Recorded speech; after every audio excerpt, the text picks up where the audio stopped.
Bibi Aziza alikuwa anaifukia familia yake baada ya kujua kwamba familia nzima ilikuwa inajua kwamba Yavunzi, Jemo na Deva wanafanya kazi sehemu moja, huku akimgombeza mdogo wake Fida, mbona siku hizi uendi shule? Fida akamwambia hivi, nimepewa suspension kutokana na ile kesi yangu ya kumfanyia homework mtu, ila sasa hivi shemeji Deva na ameshaenda kusuluhisha. Akaendelea kuzuzana, akapata kuona ujio mpya wa Bibi Zelia, muonekano wake mpya umewashangaza watu wengi. Kwa upande wa pili, bwana mkubwa Jemo anamwambia shemeji yake kwamba hivi, mimi ndo ninahusika na haya mauaji bwana mkubwa Yavunzi. Sasa Deva akamuuliza hivi, ni nani aliyekuona? Akamwambia kama hata kama ameniona mimi sijali chochote, mimi nishaamua mbwai ile mbwai. Bwana mkubwa ambaye, sikiliza, tuliza akili. Hasa kwa kuwa kila mtu anahisi mimi ndo ninahusika, wewe kuwa mpole, endelea kuact hivyo hivyo kilema. Ila bwana mkubwa Jemo akamwambia hivi, shemeji, mbona unanijali sana? Kwani kuna nini? Akamwambia hivi, wewe sasa hivi ni damu yangu na mimi sasa hivi tushakuwa watu wamoja, usini mind wala simindiane, mwisho siku kukumbatiana. Hasa kwa upande wa pili, familia nzima ikamuuliza vipi, Bibi Zelia vipi? Huo ndio muonekano wako mpya sasa hivi, utakuwa unajistiri hivyo muda wote? Huko akamwambia dada, kwani umenimind? Akamwambia hapana mdogo wangu,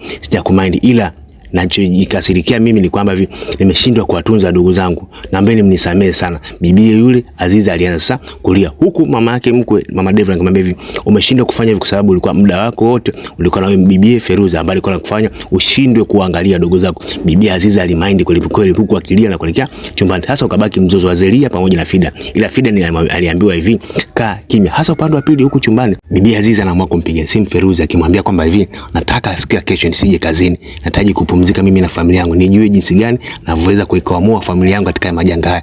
Bibi Feruza akamwambia, sikiliza, mimi sina mbaya yote, wewe baki unavyotaka, ila kansa kumpa taarifa kuhusiana na Yavunzi kwamba Yavunzi sasa hivi ametoka kufanywa surgery operation, ila bado afya yake haijawa stable. Mwisho wa siku bibi akaambiwa hivi, najua umechanganyikiwa hapa Deva, hapa bwana mkubwa baba yako. Akamwambia mimi yule sio babangu. Mwisho wa siku bibi akamkatia simu.